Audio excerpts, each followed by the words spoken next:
For me, disability brings a lot of experience of disability, rather, brings a lot of hilarity in life. Someone came up to me and said, excuse me, do you have a problem? And I was, in one of my moods, and I said, no, do you?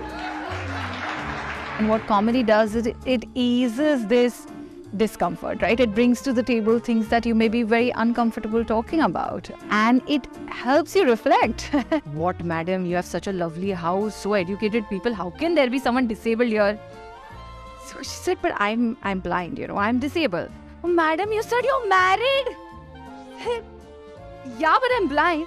Madam, you said, hey, you have a baby also. Bhai sab, to have a baby, I don't need eyes.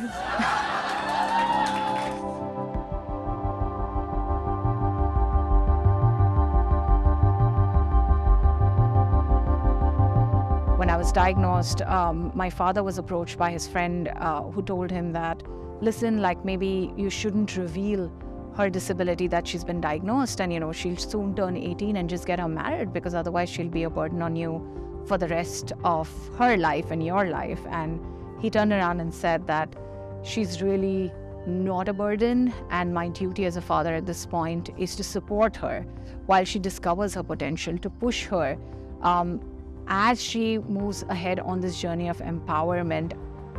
Thank you so much. Hi everybody, good afternoon. It's a pleasure being here. Thank you so much for inviting me. If I had to talk about the stigma in India, for me it really comes from several spaces and comes from invisibility of people with disabilities.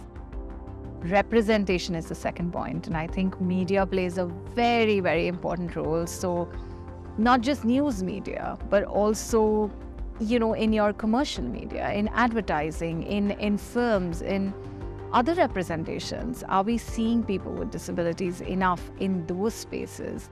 Why would women with disabilities not get married? Because somehow women with disabilities are not considered women enough. For women with disabilities, we reduce everything to their disability, right? You will not be able to manage a child. Why? Because you're quote-unquote disabled. Do you even know how to do that? Why would you be in a relationship? You would be a burden. And how would you assume that we'd be a burden? Because women are assumed to be providers of care, and people with disabilities are assumed to be receivers of care. I often say that disability doesn't stop us from having experiences, from living a full life. What does is the environment. What stops us is the attitude of the people around us.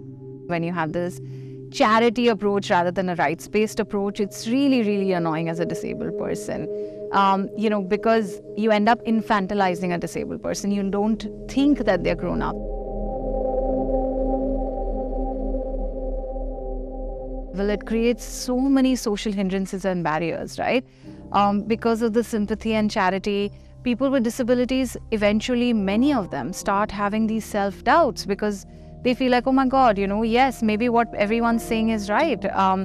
We only can receive care and we cannot be empowered, or we're not someone who could be independent. So it has long-term damaging consequences.